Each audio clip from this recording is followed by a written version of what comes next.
Lo que tenemos es un pedacito de archivo que es ahí, por ahí aparece un poquitito, pero casi ínfimo. Vamos a verlo. A ver, Nacho, ¿está? ¿Ese quién es? Ese es el lugar, es el presidente del Consejo Superior del Partido Peronista, algo así creo que dice el archivo. Ahí está Q. Ese que está ahí. ¿Ese? Ese. Ahí se fue, bueno. Para que viene el otro plano, ahí, lo corta. Ahí está de vuelta, por el foco. ¿Eso es todo lo que hay? Eso es todo, ahí como se para, pero ya ahí se corta. Corta, Nacho. Eso. Ahí está Q. ¿Estamos todos, Turco? ¿Nacho? Sí. Silencio. Escena 3, toma 1. La comitiva oficial llega a la ciudad de La Plata, donde va a oficiarse un solemne Te Deum en memoria de Dardo Rocha, fundador de la... John William Cook nació en 1919 en la ciudad de La Plata, en el seno de una familia cogotuda. Lo apodaron Bebe. Su padre era un abogado de ascendencia irlandesa. Era miembro del Jockey Club. Militaba en ese momento en las filas del radicalismo de Alvear. Era decididamente pro-británico. En 1944, su padre conoce a Perón y queda impactado con él. En el año 1945, Perón era vicepresidente de Farrell y lo designa canciller al padre de John. El joven John, ya recibido de abogado, comienza a desempeñarse como secretario privado de su padre. John participó activamente en el 17 de octubre del 45. A él también le atraía la figura del por entonces coronel Perón.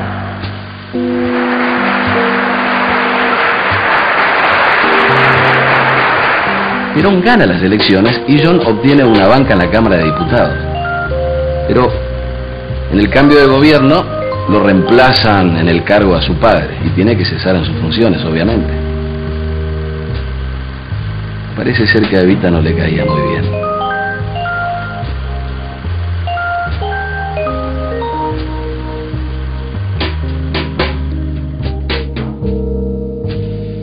Alicia nació en 1924 en Buenos Aires. Su padre, Ramón Eguren, era un radical irigoyenista. Se crió en el seno de una familia nacionalista católica, federal, antimitrista. A los 14 años ya estaba interesada en política. Egresó de la Facultad de Filosofía y Letras como profesora de literatura y trabajó como docente en Rosario y en Buenos Aires. Publicó 5 libros de poemas, una obra de teatro y editaba una revista que se llamaba Sexto Continente, donde publicaban cultores de un nacionalismo retrógrado junto a pensadores más lúcidos como Raúl Escalabrini Ortiz y Vasconcelos. Se consideraba una peronista histórica. Decía: mi padre y yo nos hicimos peronistas antes de que existiera esa palabra.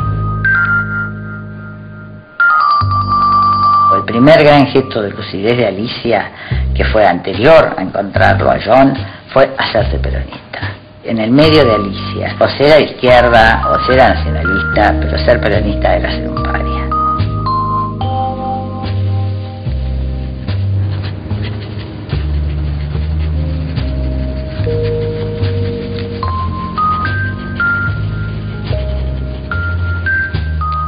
Respecto a John William Cook, es un joven jacobino, solitario, en un parlamento tímido y heterogéneo que representa la retaguardia de las masas. Es lo que pienso sinceramente. ¿Alguien cree que por la simple existencia del acta de Chapultepec algún país rectificará conductas que en pasado cercano resultaron lesivas para la soberanía de los países de América? Yo creo que no. Señor presidente, para mí, estas actas cumplen una misión útil o reafirman lo que ya es un hecho. Y entonces no son importantes o crean un sistema que reposa en un sofisma peligroso, el de la igualdad de los estados. Es un sofisma porque la igualdad jurídica tiene su contrafigura en la desigualdad material que suele pesar más que eso.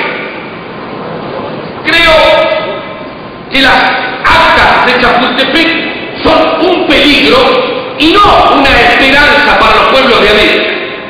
Hubo un hombre que a mi juicio tuvo un problema similar. Ese hombre se llamó Hipólito Yrigoyen y dirige desde la eternidad la conciencia pública argentina. Yo estoy dispuesto a cumplir sus consignas con el voto negativo que voy a dar, pero respeto las posiciones administrativas.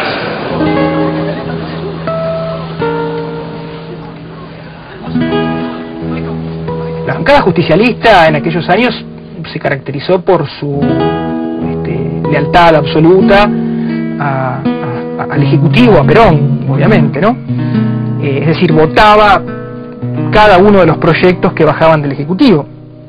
Bueno, el caso de Cook no era tan así. Era de los que estaban no 100% con Perón, sino que estaban en un alto porcentaje, pero disentían en muchas cosas. Que eso le agradaba, pero no. ¿Por qué? Perón ve mal esa rebeldía de este joven diputado, que le decían el bebé precisamente porque era el bebé, porque era el más jovencito, ¿no? Tenía 26 años cuando llega a la diputación. Pero bueno, para Perón era un hombre importante en la Cámara Baja, era tanto más importante que el presidente de esta Cámara. Pero yo creo que debe haber pesado esta independencia de Cook y aunque no puedo afirmarlo categóricamente, supongo que esa es la razón por la cual no se le propone la reelección. Mientras John desarrolló una intensa labor parlamentaria, Alicia entró a trabajar como traductora en el Ministerio de Relaciones Exteriores.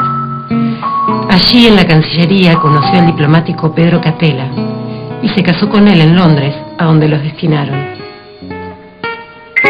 Ya en Buenos Aires, en 1948, Alicia tuvo a su hijo Pedro, pero 2 años después se separó.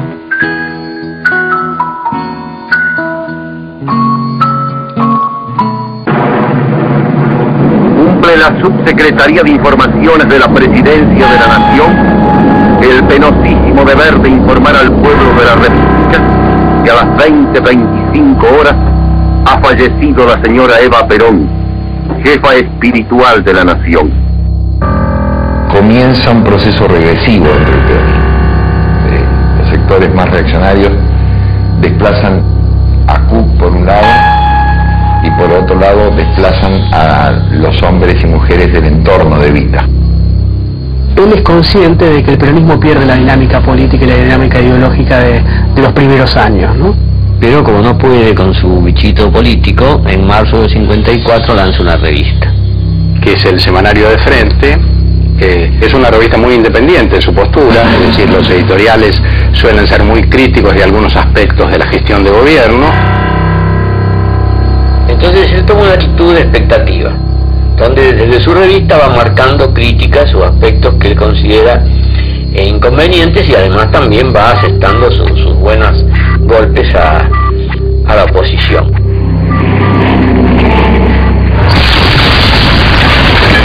El 16 de julio del 55 se produce en Cook una nueva toma de conciencia. Él está en la Plaza de Mayo en el momento de los bombardeos. Tenía su pistola 45. Se pone detrás de una estatua y empieza a atacar a las columnas de marinos que se venían desde el Ministerio de Marina hacia la Casa de Gobierno. Y lucharon, digamos, hasta que se rindieron los gorilas, los insurrectos.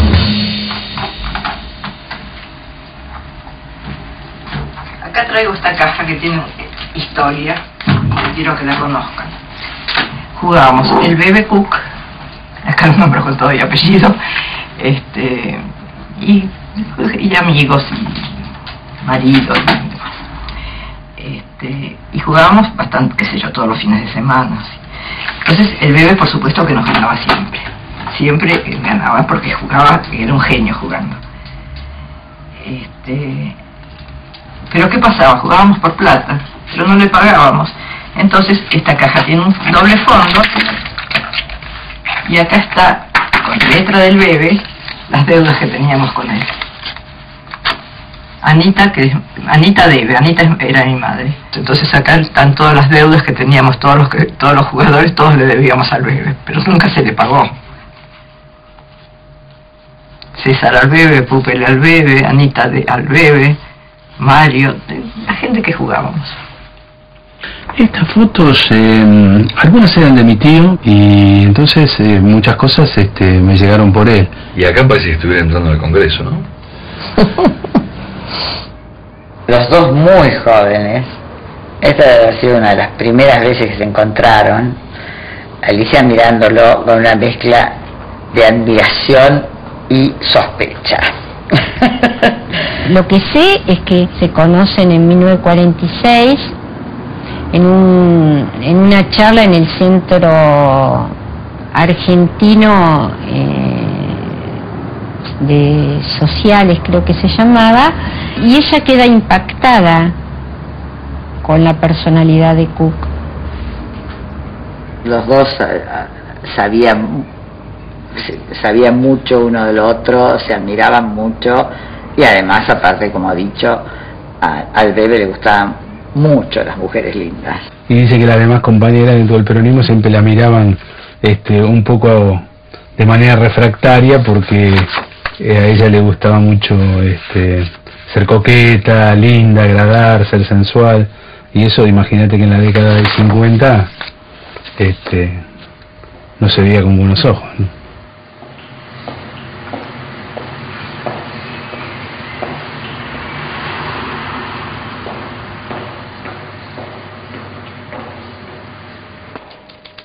Reina completa tranquilidad en el país. Las guarniciones del norte, oeste, sur del país y del Gran Buenos Aires han ratificado su total y absoluta lealtad a la Constitución y a las autoridades legítimamente constituidas. Yo pido a todos nuestros compañeros una tregua en la lucha política. En ella esperaremos el resultado de este llamado sincero, sin impresionarnos mayormente con los comentarios que seguramente surgirán de los ambientes malintencionados. Como en los tiempos de nuestra vigilia pasada, la consigna sigue siendo la misma, del trabajo a casa y de casa al trabajo, siempre atentos y vigilantes.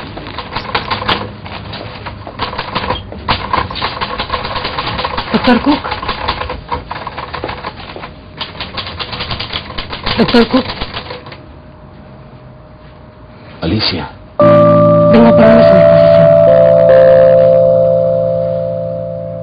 Qué bueno verla.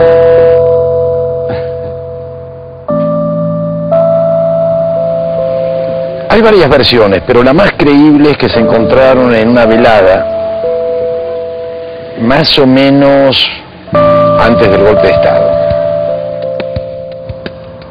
Sé que en el 55 ella va y le dice a Cook, estoy acá para lo que se necesite. Y a partir de allí ellos empiezan a tener un vínculo intelectual y amoroso muy fuerte. Y sí, ella va y de alguna manera empieza a trabajar con él y de ahí en más hasta que la muerte los separa. En el caso de Alicia y John es como en todos los casos, es decir, yo creo que no hay un quién conquistó a quién. Yo creo que uno conquista al que está dispuesto a ser conquistado.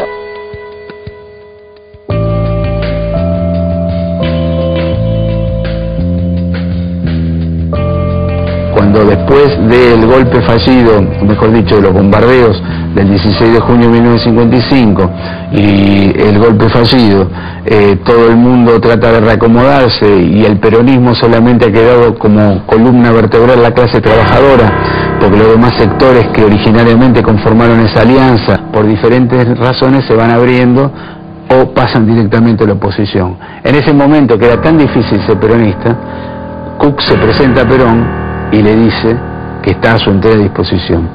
Porque se da cuenta de que Perón es el punto de unificación de la clase trabajadora y que lo que le ha quedado al peronismo al fracturarse el Frente Nacional, como adhesión de verdad, como núcleo duro, es precisamente la clase trabajadora. ¿Y cuándo uno de los nuestros caerán 5 de los Acá lo grave era que el Frente Nacional, cohesionado del 46 y del 50 estaba desintegrándose rápidamente. Ahí ni Cook ni nadie pudo hacer nada para evitar ese resquebrajamiento, y al empezar a crujir la base de sus tentaciones, que Perón entiende que debe dar un paso atrás y renunciar, ¿no?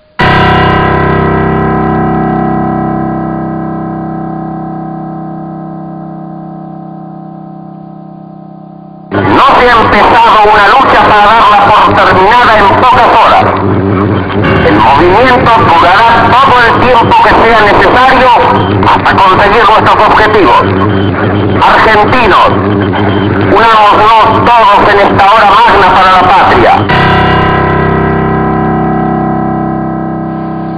En los días muy posteriores al golpe, mamá ya estaba en ese momento marcada claramente para el Servicio de Inteligencia Naval.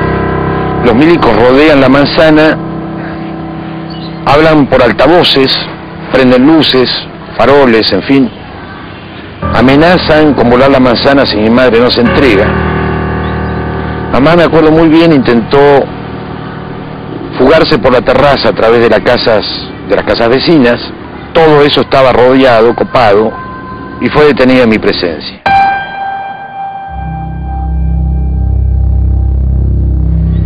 Después de purgar cárcel en Humberto I y en la cárcel de Olmos, no la volví a ver hasta prácticamente 3 años después, cuando ya fue extraditada. Yo me acuerdo muy bien que mi abuela me llevaba en el subterráneo de Buenos Aires. En el subterráneo de Buenos Aires había más de una estación, 2 carteles pegados, 2 carteles que me recordaban a las películas del Far West, Buscados, Alicia Guren y John William Cook. Cook rápidamente se convierte en un símbolo de la resistencia, porque va a ir preso poco después, al mes del golpe. Él es llevado a la cárcel de Caseros, y ahí vengo también a caer yo, con muchos otros. Era un muchacho muy particular, entre otras cosas porque no se bañaba, por ejemplo. Y su celda era un lugar de reunión y de conspiración.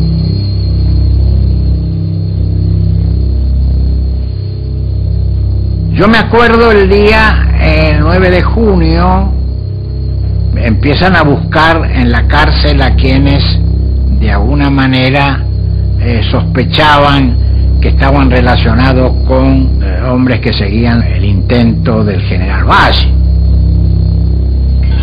Los sacaban de las celdas, los sacaban de los pabellones donde estábamos todos más o menos juntos, y muchos creían que los sacaban para fusilarlos. Estaban en una fila y viene un oficial muy joven, subteniente o teniente, con una ametralladora, lo mira y le dice: ¿vos sos Cook? Y él le dice: sí. ¿Y con esa panza querías hacer la revolución? Y el bebé lo mira y le dice: no sabía que para ser revolucionario había que ganar un concurso de belleza. Y entonces le dice: hijo de puta, y le clavaba la ametralladora en la panza, ¿no? Él le decía: tirá, pendejo, tirá. ¿Te imaginas que esas expresiones, o butad, para decirlo en un idioma extranjero o en un idioma más propio, levantaban el prestigio del bebé? Y a Cook lo empiezan a pasar para tratar de evitar esto, esas comunicaciones, cuando detenido establece alguna vinculación con el exterior, lo empiezan a cambiar de prisión. Primero lo llevan a La Acera, de La Acera lo pasan creo que a Caseros, de Caseros lo mandan a Ushuaia, después lo pasan a Río Gallegos.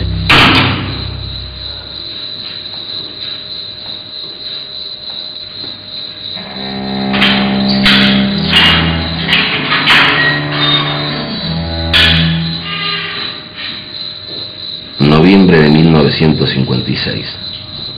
Caracas. Autorizo al compañero John William Cook, actualmente preso por ser fiel a su causa y a nuestro movimiento, para que asuma mi representación en todo acto o acción política. Su decisión será mi decisión, su palabra, mi palabra. En caso de mi fallecimiento, en él delego el mando. Juan Perón.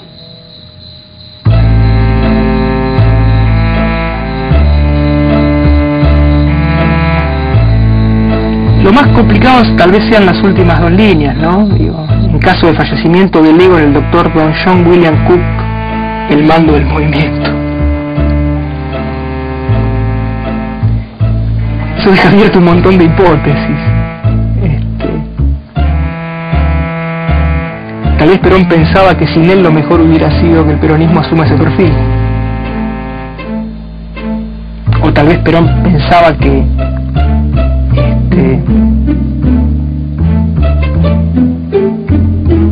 la única posibilidad de supervivencia del peronismo sin él pasaba por una radicalización política del peronismo. No lo sabemos.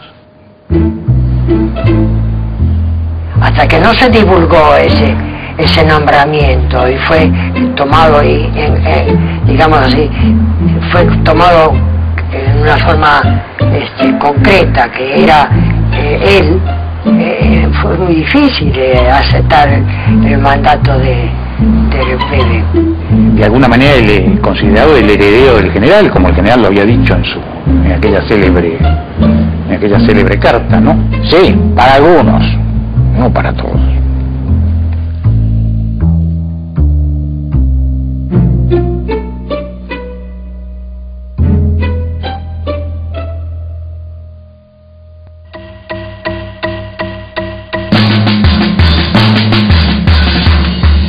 Lo nombra en el momento más difícil.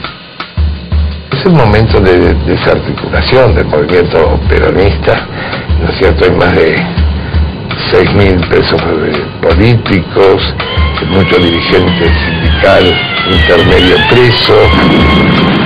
Frente a todo eso, la gente se defiende como puede. En esa defensa, como puede, un hombre que está normalmente detenido en la mayor parte de ese periodo, yo creo que es el símbolo de esa resistencia. Evidentemente lo nombra porque ninguno de los que estaban ahí, ninguno de los burócratas, ninguno de los blandos iba a aceptar semejante cosa. Estaban todos guardados.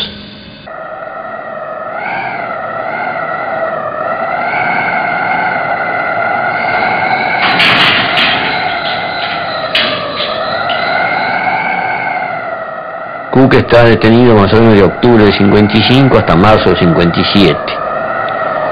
Y en Río Gallegos logra fugarse. Me gustaría que me repitiera uno por uno los integrantes que se fugan con él, si los recuerda. Uno por uno, acuérdese. Espejo, Gomis, Cámpora, Guillermo Patillo Kelly,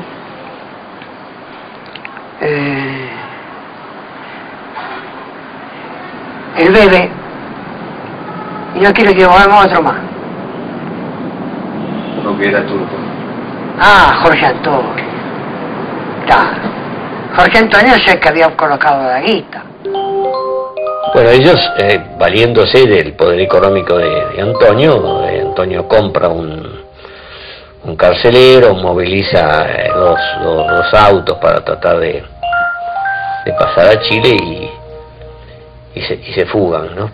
Es una habilidad muy grande de los compañeros, además los guardiacárceles eran peronistas, eran todos de la banda del peronismo, entonces por lo tanto le dieron bastantes facilidades para que salgan, costó muy pocos mangos.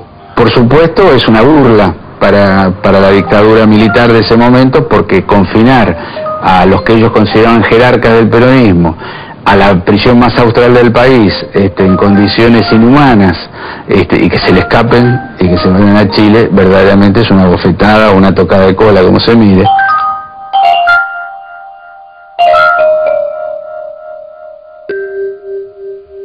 La figura de Cook además va cobrando notoriedad por no solo por su valentía y su decisión de ponerse al frente de la resistencia, pero el reconocimiento que le va haciendo Perón de esta digamos de este lugar que le está ocupando, sino también, yo diría, por la claridad política con la que empieza a esbozar una línea de resistencia. Eso se ve claramente en la correspondencia entre Perón y Cook.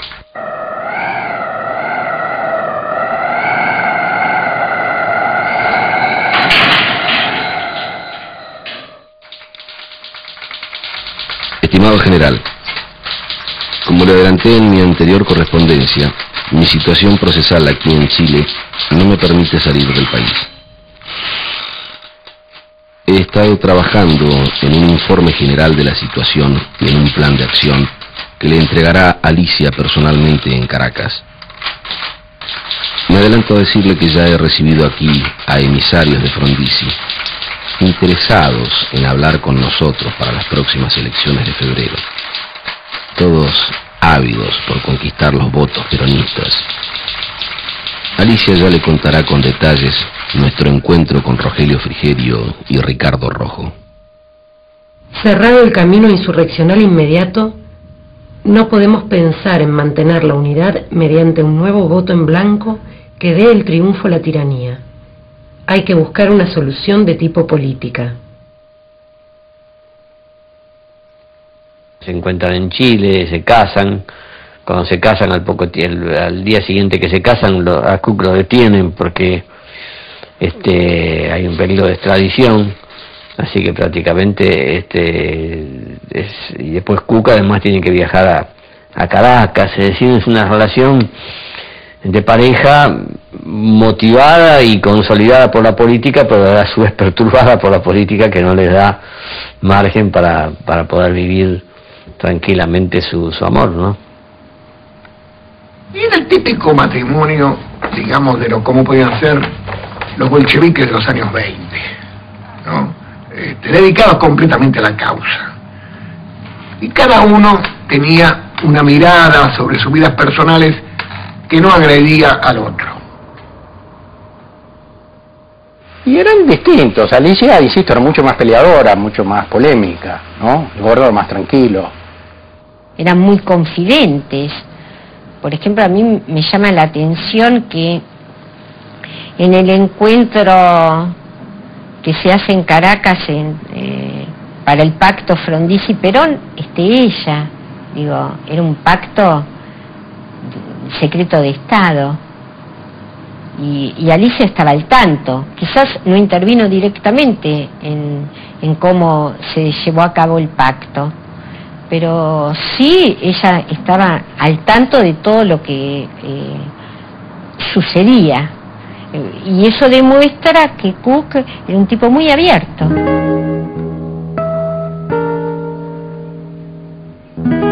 Viajamos a Chile para encontrarnos con el bebé y con mamá.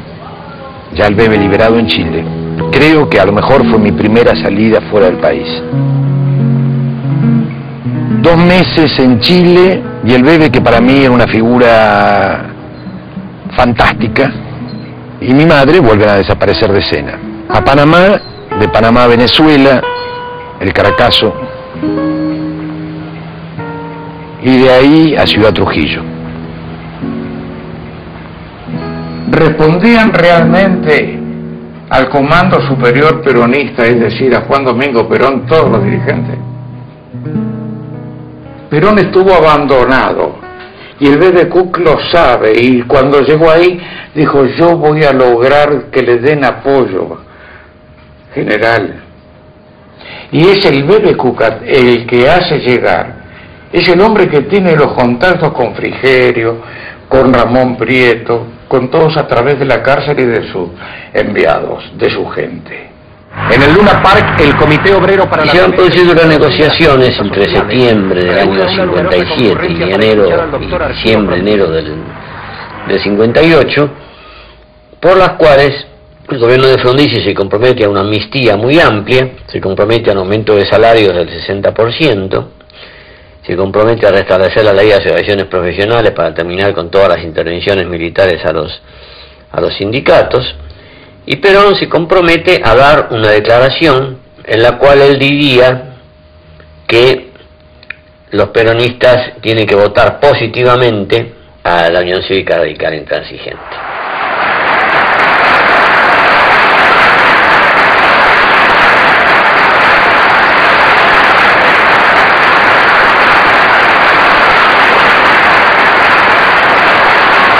Alicia, como era una mujer muy inteligente, se dio cuenta que cuando se hizo el pacto con Frondizi, en el cual el Bebe fue uno de los protagonistas, el pato de la boda del pacto, el pato del pacto, iba a ser el Bebe.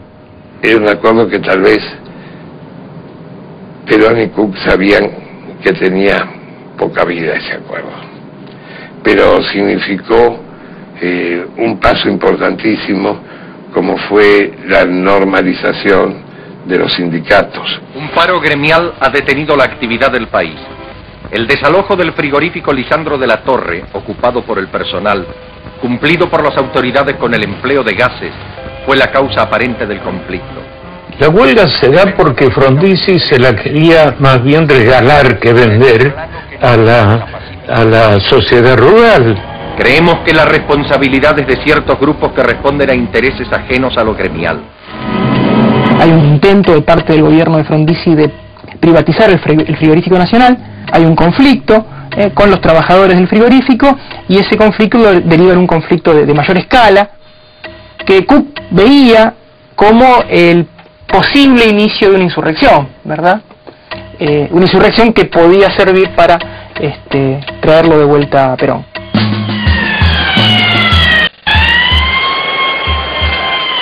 El caso es que cuando se desencadenan los sucesos de allí de la huelga en el Lisandro de la Torre, en el frigorífico, Alicia busca a distintos grupos, no eran organizaciones, distintos grupos de jóvenes dispuestos a apoyar aquella coyuntura. Le comento el tema a mi hermano Fernando, que tenía 12 años, y fuimos juntos a una casa en Avellaneda, donde Alicia nos presentó con Cook. Dormimos incluso algunas noches por allí, nos quedamos apoyando aquella primera huelga un poco salvaje de la resistencia peronista, de enfrentamiento al frondicismo, que ya había traicionado totalmente lo pactado con el general Perón para que apoyáramos la candidatura de Frondizi, ¿no? Pero después de la huelga de frigorífico, a lo largo del año 1959 y en el 60, se van a ir gestando las condiciones para el fortalecimiento de las direcciones sindicales y cierto debilitamiento de los sectores combativos del peronismo. Y bueno, en ese contexto, seguramente ya Cook no era la figura indicada, o algunos así lo pensaron, para liderar el movimiento. Que eso en cierto sentido es avalado por Perón, porque Perón no lo rechaza esta argumentación. Y cuando Cook dice: salieron de abajo de la cama para atacarme a mí, porque hasta ahora habían estado abajo de la cama todos estos. Perón no dice nada, entonces Cook queda un poco al margen de la cosa. El Bebe era un hombre muy cerebral, muy racional, al mismo tiempo que un hombre de gran pasión, sin ningún lugar a dudas.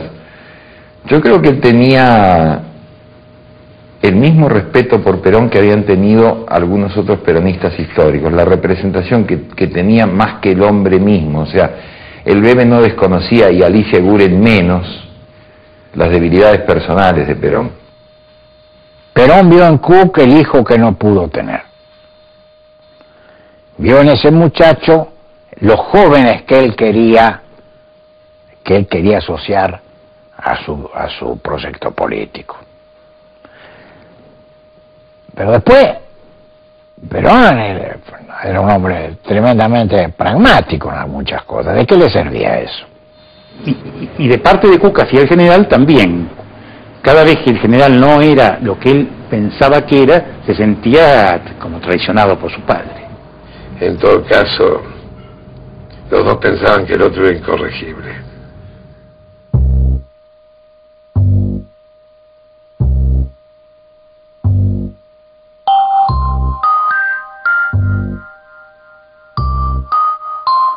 Trujillo estaba en la República Dominicana acompañando a Perón. Digamos, el Gordo formaba parte del grupo, de lo que podríamos llamar el grupo que lo acompaña a Perón a Caracas, a Venezuela y después a la República Dominicana. Estar en la República Dominicana, donde gobernaba Trujillo, para el Gordo ya de por sí era una cosa que le daba mucha bronca. Por otro lado, Perón le da tareas a John, hay una anécdota famosa, digamos, Trujillo lo llama, o Perón lo llama a Trujillo lo llama a Perón, no sé cómo habrá sido, y acuerdan que Trujillo le va a entregar una cantidad de dinero a Perón, digamos, para sostener el movimiento, para el exilio, para sostener el movimiento en la Argentina. Perón le dice al Bebe, mire Bebe, usted tiene que ir a verlo al Generalísimo, me tiene que contar un poco cómo se está desarrollando la cuestión política en la Argentina, y él le va a entregar algunas cosas que ha quedado entregarme a mí. El Gordo va y le empieza a contar a Trujillo, bueno, el movimiento sindical, las luchas sindicales, las huelgas obreras. En ese momento se había producido, creo que en esos días, la huelga de Edición de la Torre, había grandes luchas obreras y lideradas por el peronismo en la Argentina. Entonces le cuenta todo esto y Trujillo, bueno, lo escuchaba con un poco de interés. Termina y entonces agarra un paquete de guita, de plata, un paquetón grande, con diarios, así envuelto en diarios, y le dice, mire, esto es mi aporte al movimiento. Entonces el Gordo le dice, no puedo permitir. El movimiento se sostiene con el aporte de los trabajadores. De ninguna manera, Generalísimo. Nosotros nos sostenemos con el aporte del laburante, de los trabajadores, digamos, del pueblo peronista. Nosotros no necesitamos ningún dinero de afuera. Así que desde ya le agradezco mucho, le da la mano, se va. Entonces Perón le pregunta a Perón, bueno, Perón estaba ansioso y le pregunta, bueno, ¿y cómo le fue?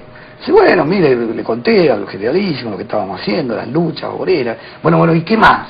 Bueno, seguimos hablando, entonces, ¿pero qué más?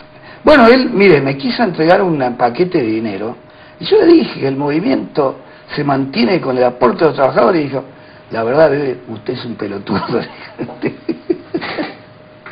Porque, digamos, para Cook recibir dinero de Trujillo era, te imaginas, era un hombre formado en la escuela, digamos, de qué sé yo, de Calabria, Ortiz, Jaureche. Recibir dinero de Trujillo era como recibir dinero manchado de sangre. Entonces, digamos, no podía recibir de ninguna manera.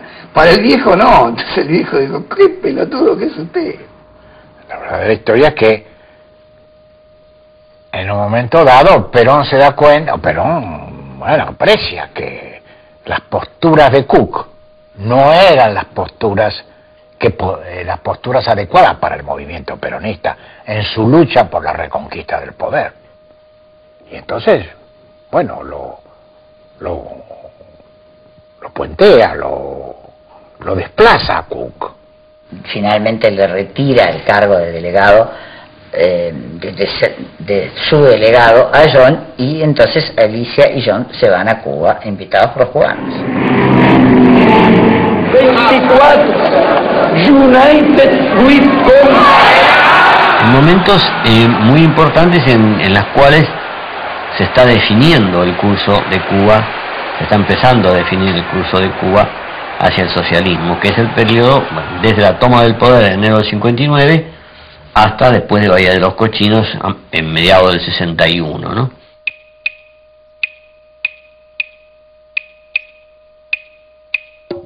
Mi querido jefe, hace 3 meses que estoy en La Habana y he podido tomar contacto con dirigentes de todos los países latinoamericanos.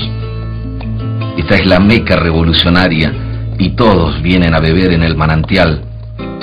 Los pueblos buscan defenderse y comprenden que su primera línea de combate está en la revolución cubana que consideran como propia.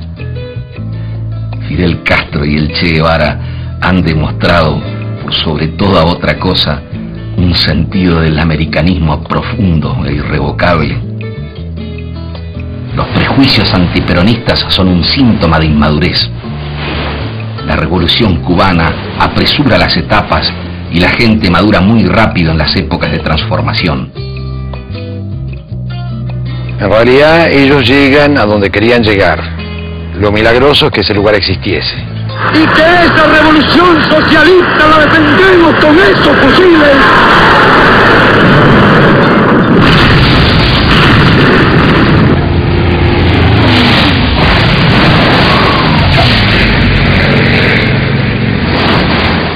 cuando se produce la invasión de Bahía de los Cochinos, de Playa Girón, tanto el Bebe como Alicia combaten, o sea, como simples milicianos, no pretenden ningún rango, no son comandantes, ni son oficiales, ni nada por el estilo, sino que son milicianos. Curiosamente, quizás por el temperamento de Alicia tiene más grado que John. Yo diría que se parecía más a la línea de los Cook, la línea de Fidel, que era del... Es decir, la línea que había triunfado en Cuba era más parecida a la de los Cook, que planteaban un frente nacional con el peronismo, etcétera, pero un frente nacional, es decir, no se limitaban, digamos, a un grupo guerrillero y a un foco. Fueron ganados por la experiencia militar y por el entusiasmo del Che. El Che sería hacerle una broma medio perversa, esas que hacía el Che a veces. Le decía, estás muy gordo para la guerrilla rural. Tendrías que bajar muchos kilos, cosa que lo enardecía, lo enfurecía al gordo, justamente le enfurecía al Bebe. Si vos estás para la urbana, tenés que hacer guerrilla urbana, no podés hacer guerrilla rural. Los dos tenían una relación muy profunda y muy afectuosa con el Che. A partir de ahí, evidentemente, John le explicó al Che las particularidades de algo que él no había entendido cuando estaba en la Argentina y era estudiante de medicina, que era la naturaleza revolucionaria del peronismo. Y desde ese momento en Cuba se entiende el fenómeno del peronismo y se habla siempre en términos elogiosos y respetuosos. Primero, me explicaron mucho, yo logré comprender la naturaleza del gobierno de Perón, del que había sido derrocado por la... Después hablamos mucho, por supuesto, de toda la lucha posterior, la represión, etc. Y también de la situación dentro del peronismo. Peronismo con todas sus contradicciones, su diversidad, etc. Es decir, que en ese sentido hay que decir que William Cook era una persona indispensable para que el Che se mantuviera activo con relación a la situación interna desde el punto de vista político y social de la Argentina. Para mí me parece que jugó un papel extraordinario, vital en la relación personal entre él y el Che. Que por razones obvias le permite al Bebe imaginar una jugada audaz, pero simple. Mi querido jefe,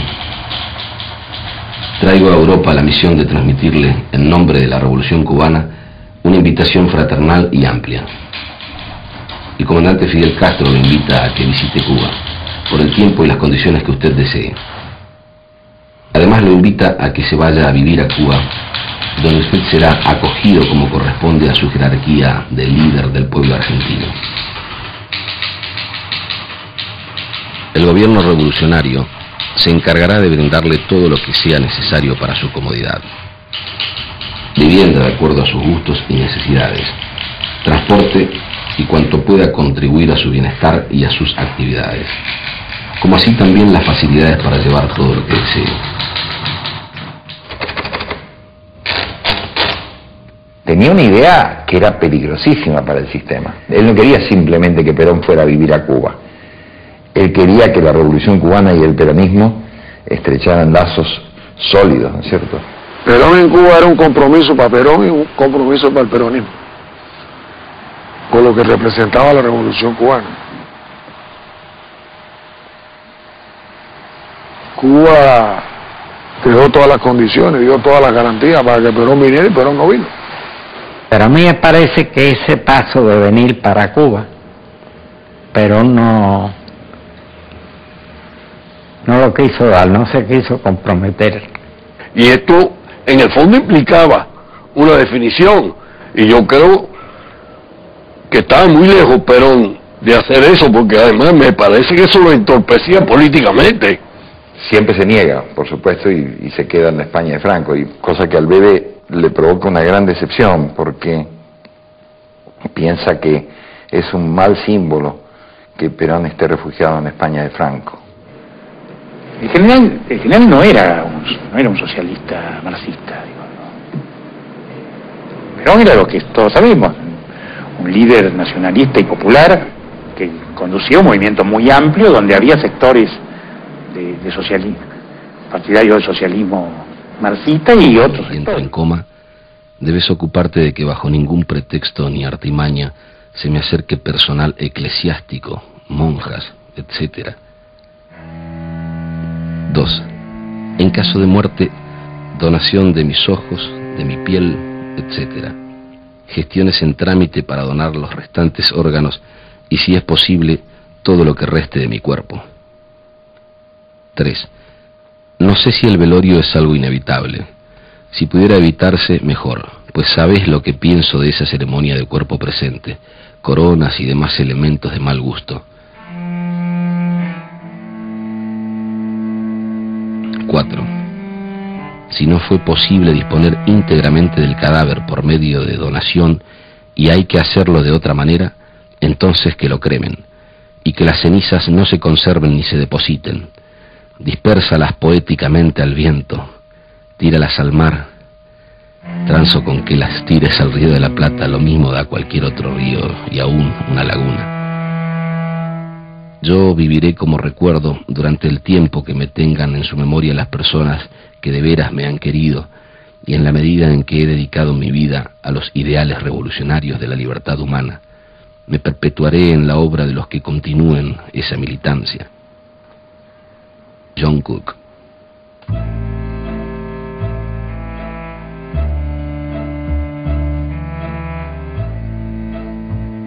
Para mamá fue la pérdida del compañero entrañable de toda su militancia política desde la resistencia hasta la Revolución Cubana. Estaba destruida, pero era como si en todos esos años yo hubiera ido perdiendo expresividad, no es la palabra, ¿viste? Pero era como se había rigidizado tremendamente.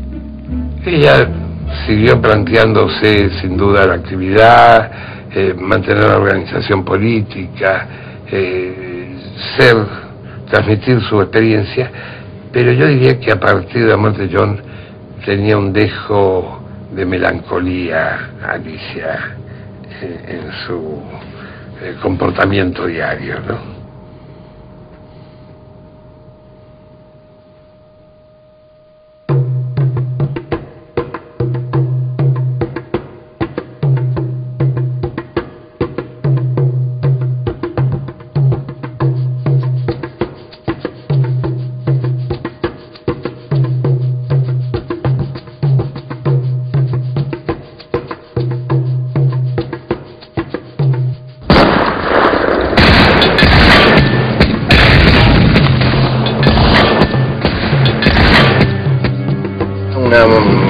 Mañana tocaron la puerta de la casa y llega una mujer emocionada por encontrar a la esposa, a la viuda del hombre que le había permitido volver a ver.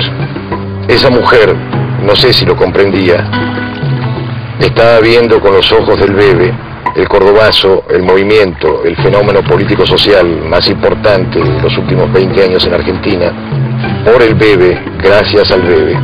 Y sentimos ambos que el Bebe, más allá, aún muerto, seguía viendo el comienzo de un futuro, incierto sin dudas, pero que al menos corroboraba que lo esencial no había estado equivocado.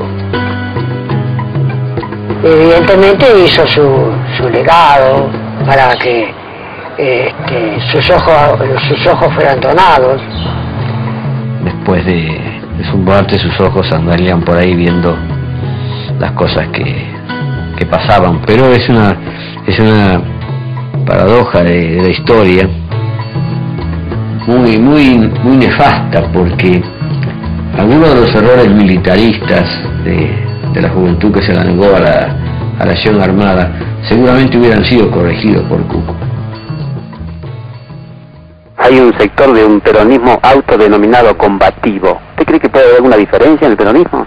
Bueno, los muchachos se ponen calificativos propios, pero eso no quiere decir que obren de distintas maneras. Bueno, Los hay ortodoxos, los hay heterodoxos, los hay combativos, los hay contemplativos, pero todos trabajan. El entusiasmo por Perón, no creo que Alicia tuviera una creencia de que Perón era el salvador, ¿no es cierto?, de ninguna manera, en ningún momento. Creo que tanto como ella como John pensaron que Perón era un líder catalizador, digamos, de toda esa enorme energía de la masa peronista. Alicia en eso era mucho menos, diría, no sé si ingenuo, pero tenía una posición mucho más de ruptura con el viejo, pero de antes, O sea, digamos, Alicia no venía bien con el viejo desde mucho antes. Y creo que el viejo tampoco simpatizaba con Alicia. En general, ya de sus últimos años, más que por posiciones ideológicas, había un tipo de forma de relacionarse con él que no quería, que era la gente que le cuestionara cosas. Y Alicia era una gran cuestionadora.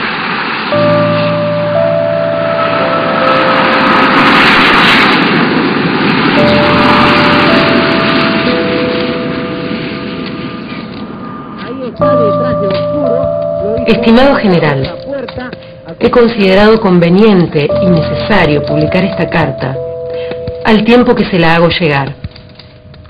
Aquí pasa como con el cuento del rey que se paseaba desnudo. Todos lo veían, pero nadie se animaba a decirlo. Bien por el contrario, multiplicaban las adulaciones sobre la belleza de sus vestiduras, hasta que un muchacho dijo: el rey está desnudo. Él solo constató un hecho objetivo, que los cortesanos, cada cual por intereses diversos o respectivos, callaban. En sus manos está acelerar el proceso revolucionario en el país y en el continente, o trancarlo y desviarlo y multiplicar sus dificultades. Todos tenemos un deber irrevocable que cumplir, y deseamos cumplirlo dentro del peronismo. Los saluda cordialmente Alicia Eguren. El regreso de Perón era un hecho sentido por las masas. Y la gente había dado la vida por Perón. Es decir, eso no era un cliché, la vida por Perón. Había miles y miles de personas que habían muerto por el regreso de Perón. Entonces, si bien eso era algo muy sentido y era que parecía algo mágico, Perón volvía a la Argentina y se arreglaba todo, la realidad era totalmente diferente. Y yo creo que Alicia Eguren eso lo tenía en claro, precisamente con los pocos y puntuales escritos que escribe entre 1971 y 1974. Y lo que hace Alicia es de alguna manera hacer un encuentro entre esa izquierda, que cuyo grupo más importante empieza a ser el RP, o sea el PRT dirigido por Santucho, y el peronismo revolucionario, una especie de nexo entre los dos grupos. Pero a su vez ninguna organización podía bancarse un personaje de esas características, era una mujer muy independiente, que hacía lo que se le cantaba. No era ese el problema de Alicia. El problema de Alicia con las organizaciones es que ella no estaba de acuerdo políticamente, que no le parecía que tuvieran el fondo ideológico y supieran dónde querían ir.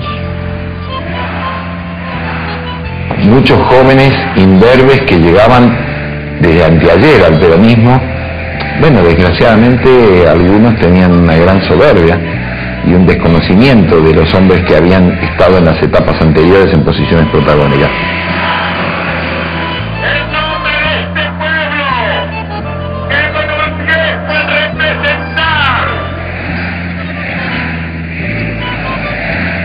Toda la izquierda peronista es un poco hija de John William Cook, en la etapa, digamos, de Perón en el exilio. O sea, toda esa izquierda peronista, tanto FARC, Montonero, la FAP, sobre todo la FAP.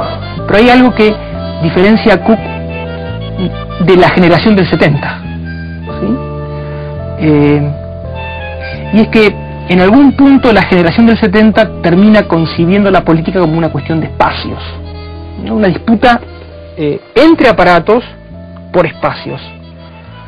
Y Cook, como otros hombres y mujeres de su generación, pienso en Tosco ahora, o pienso en Walsh, concibieron la política más como una cuestión de masas, o siempre como una cuestión de masas y no como una cuestión de espacios. Creo que hay una diferencia entre estos hombres que podríamos decir son de la generación del 60, ¿no?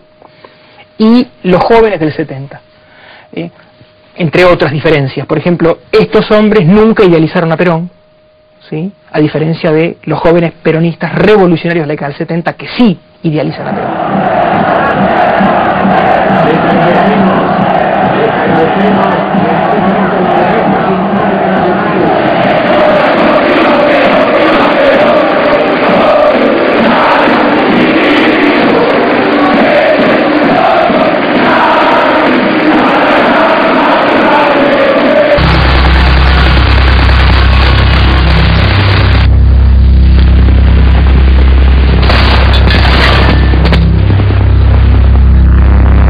Ustedes saben, esto se trata de un enfrentamiento entre dos tendencias.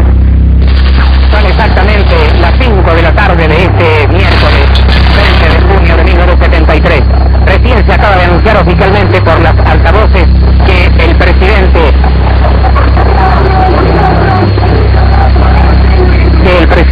Cámpora arribó acompañado de Juan Perón y descendió en Morón. Nuevamente volvieron a producirse incidentes.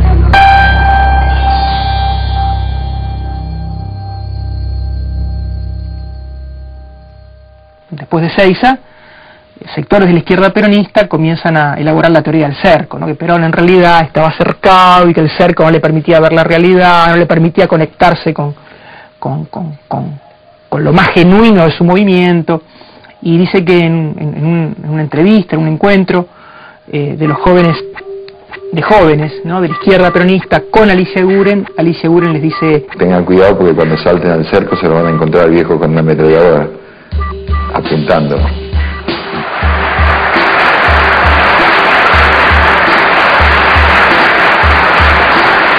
Y así no lo hicieron. Yo, la nación me lo demanda. Pero era evidente, digamos, que el Perón que volvió del exilio y una vez que estuvo en el poder era totalmente diferente al Perón que había estado en el exilio y que permanentemente asusaba y apoyaba la guerra o la lucha popular.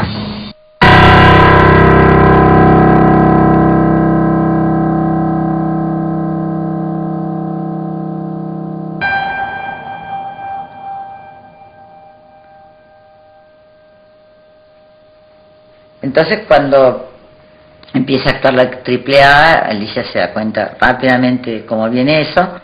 Entonces en enero del 76 se va con Pedro de viaje, hacen un viaje por distintos países de Latinoamérica, haciendo conexiones, contactos y demás, y terminan en Cuba. Lo lleva Pedro a Cuba en un viaje más de los que hacían con frecuencia y allí arregla con Manuel Piñeiro Barbarroja, el jefe de inteligencia cubana, el jefe del Departamento de América, inteligencia cubana, del Partido Comunista, que no lo dejen salir. Luego tienen el pasaporte y allí queda Pedro para, como quería Alicia, para evitar que volviera a Argentina para que lo iban a matar, lógicamente. Entonces, a partir, digamos, del año 76, de enero del 76, Pedrito está en Cuba.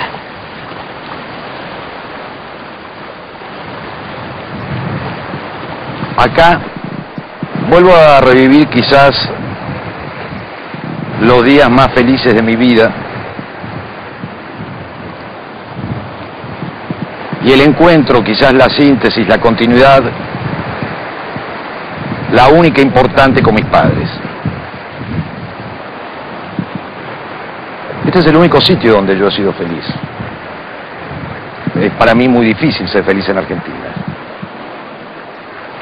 Las Fuerzas Armadas, conscientes que la continuación normal del proceso no ofrecía un futuro aceptable para el país, produjeron la única respuesta posible a esta crítica situación.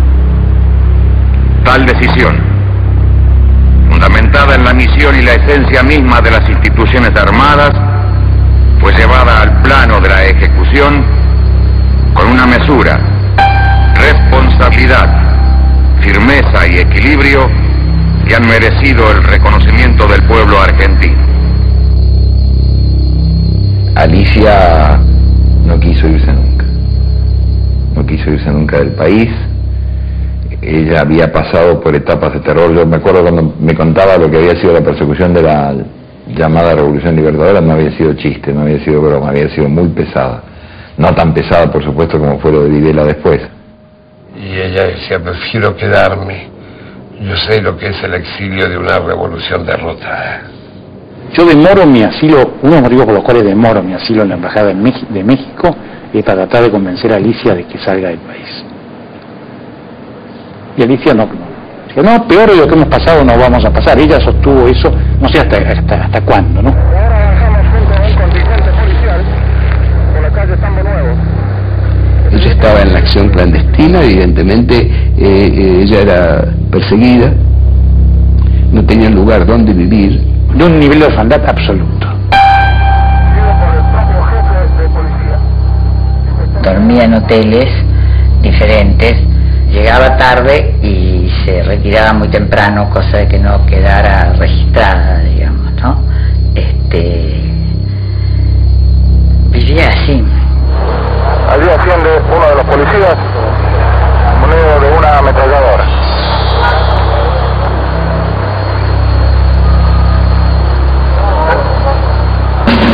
Muchas indicaciones de que no se encuentra nada en este lugar. Ella estaba en contacto con su madre permanentemente y bueno, un día la dejó de llamar. Entonces la madre se dio cuenta que algo había acontecido y se puso en comunicación rápidamente con un amigo muy íntimo de la familia. Tocaron el timbre en mi casa a la mañana, a las 7 de la mañana. La mamá de Alicia, una viejita que ya no podía caminar porque tenía problemas en las piernas, y me dijo que Alicia se la habían llevado. Y a ella la secuestraron en enero del 77, estuvo en Campo de Mayo la mayor parte del tiempo. La llevaron un par de veces a la ESMA, que hay testigos que allí la vieron, y finalmente la mataron en julio del 77, y en esos largos meses Alicia no entregó a nadie. Así que fue consecuente hasta su muerte, ¿no? Y ya te digo, tenía escasos 52 años.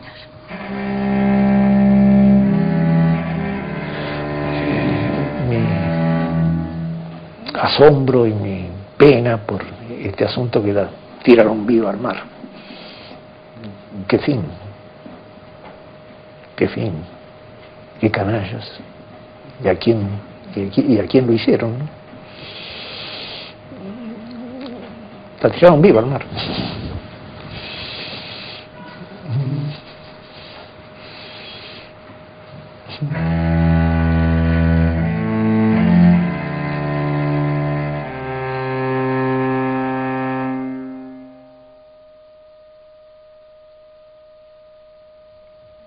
¿Por qué quedaron tan olvidados dentro del movimiento peronista, Antonio? Es cierto, es cierto, es cierto. No han sido nunca recordados con la intensidad que merecían o que merecieron. Y bueno, eso responde a una cantidad de factores que algunos de los cuales son propios del peronismo y otros son propios de los argentinos, ¿no?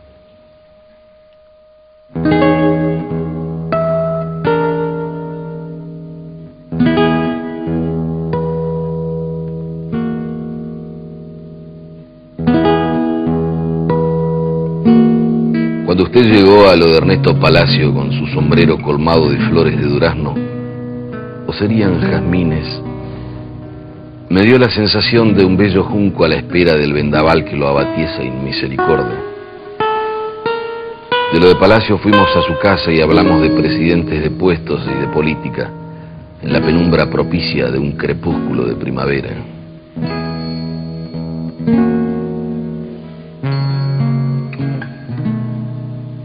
comimos chez moi, usted leyó versos. Desde entonces su adorable sonrisa de conejo iluminó mis felices noches de conspirador en desgracia. Se lo escribió 10 años después de haberla conocido. Qué lindo, ¿no? Es una maravilla, es un poeta. Conspirador en desgracia. Bueno, compañera.